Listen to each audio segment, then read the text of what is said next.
Right now, I just finished a long shift of work. As you know, I'm a cab driver, and I'm out there in the city working. And because of these rideshare companies, it's really hard to make the same amount of money I used to make years ago, which is fine because it's going to push me to move on to my next adventure. But anyway, I have philosophy that if you're going to get something done, you got to hit it hard. So what I do, I go every Friday, and I just stay out all day and come back in the afternoon on Saturday, and I have my goal. But what I want to talk to you about today is something that's very important, especially if you are young. If you're under the age of 35, if you're over the age of 12, you know that the young people are involved in their cell phones. And you see them walking around all the time. They're walking around, they're looking at their hand, they're texting as they're walking, they're on, I guess, Facebook and Twitter and just all kind of crazy stuff. And so I stopped this one girl. I was in the store buying something. I see this one girl, and she's on her cell phone. I said, you know what? I said, how old are you? And she said, I'm 19. And I said, oh, okay. So I asked you a question. I said, if I were to give you a supercomputer that has enough power to send a ship to the moon from NASA. It's a supercomputer. It has all the knowledge that you could ever imagine, that you could ever need. What would you do with that computer? Would you just play with it and type on it? She said, no.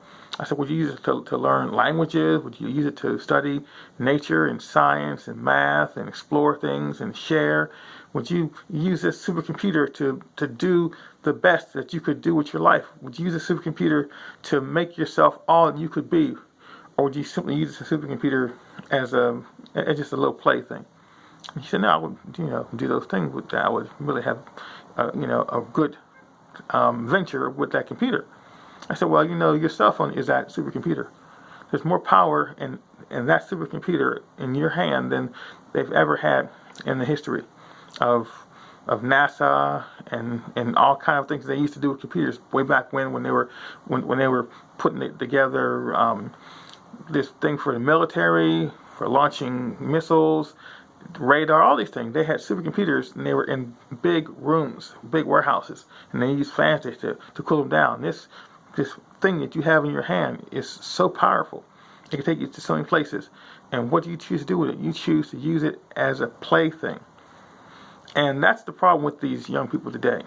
And even some who are older, they don't recognize what they have in their hand. Now, when I was 19 years old, way back when, I wish I had the ability to just find anything I want. Say, oh, you want to learn to speak a language? Just go there and find the information right there. You want to find information on math and science. You want to look at motivational speeches and lectures and listen to audiobooks and just find facts and even have some fun. No, I didn't have these things. You had to go to the library. You had to get those, those Britannica, big old volume of books that you would buy and put them in your home library. So the point I'm making is that there was a time in our history where we hungered for knowledge. We really, had to dredge it out, had to really go and explore and make our way through the quest of finding things and doing things.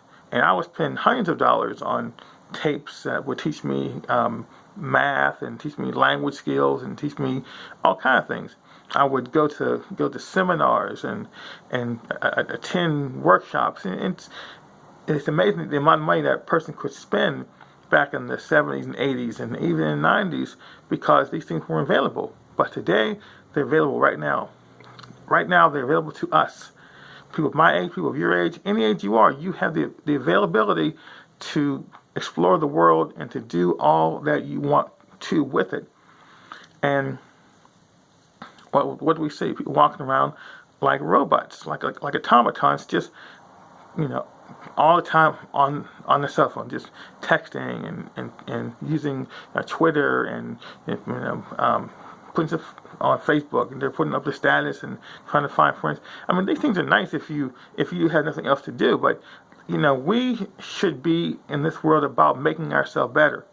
Now, I think people think, well, you're saying that we all should always be about doing our best and trying to create a better experience of life. And yes, I'm saying that. I'm saying that if you are alive today, you know that you are not where you need to be.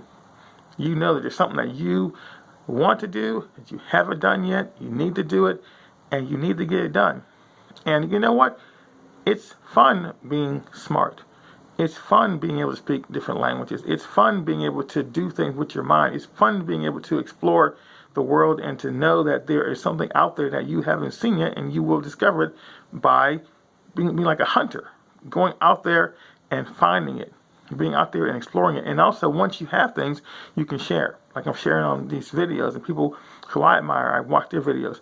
So it's not about sitting around and doing nothing. There is a time in your life when it's okay for you to sit around and watch TV and goof off and have fun and eat junk food and just do all kind of crazy stuff. But I don't know when that time is.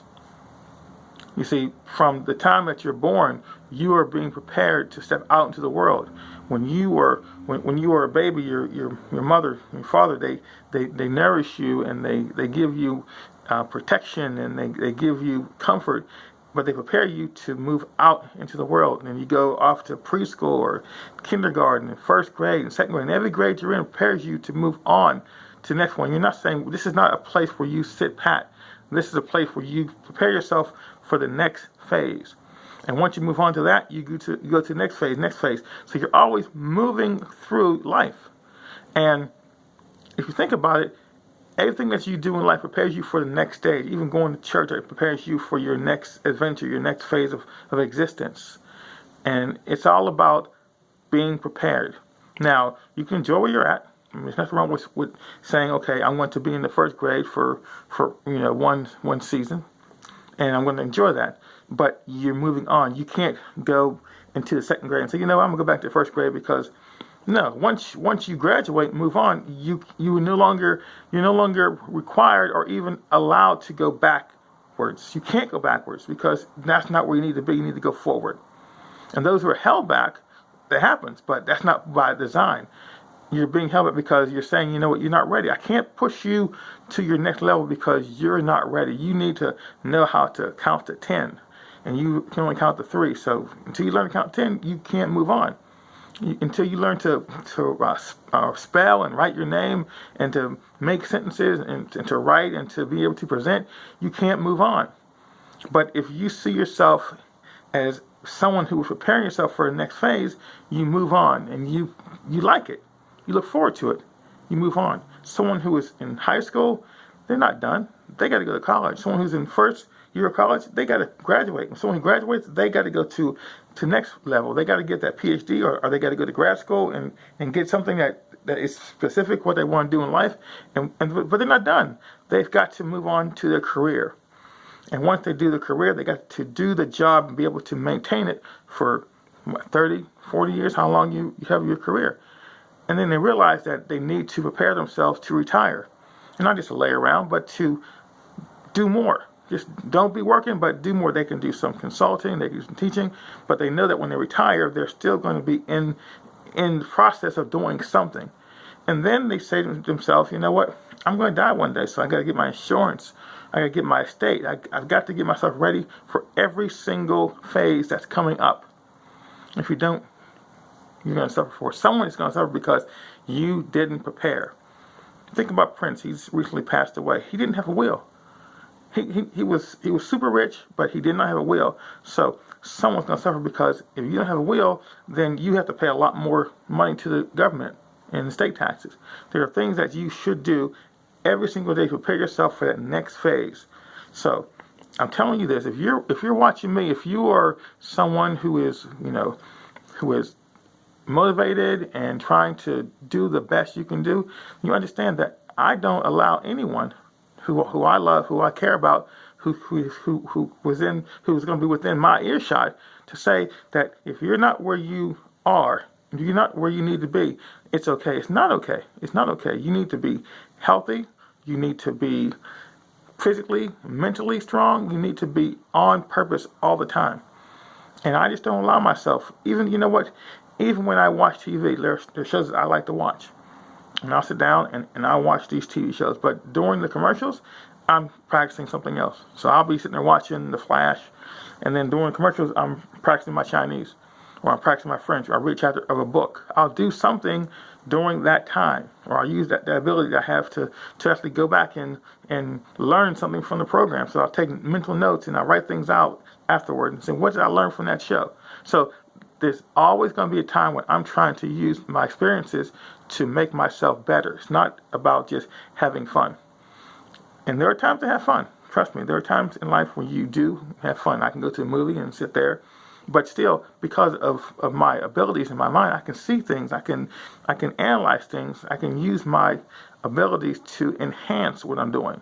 It makes it more fun for me because I'm always trying to learn from every experience that I'm into. And so I just don't feel that we have the right to say to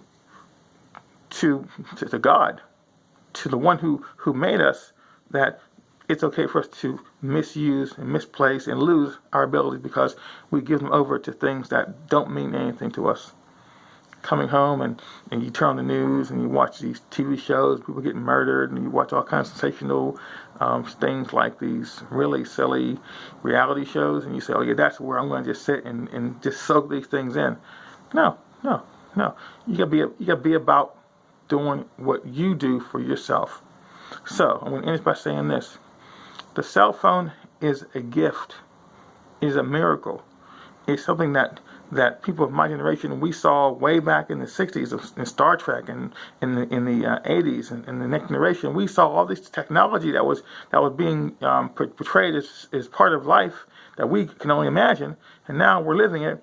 And instead of us going off to the stars, we're sitting and looking at our hand and playing on the computer like it's a little toy.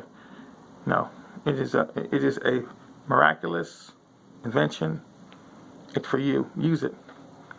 So please think about that. Next time you think about sitting down and just being on your cell phone doing nothing, think about you could be learning a second language. You could be writing a book. You could be learning knowledge that will make your life better. It's like a university of information that is all there for you. It's there for you. It's totally available. Use it and be all you can be. You have a great day. Thank you.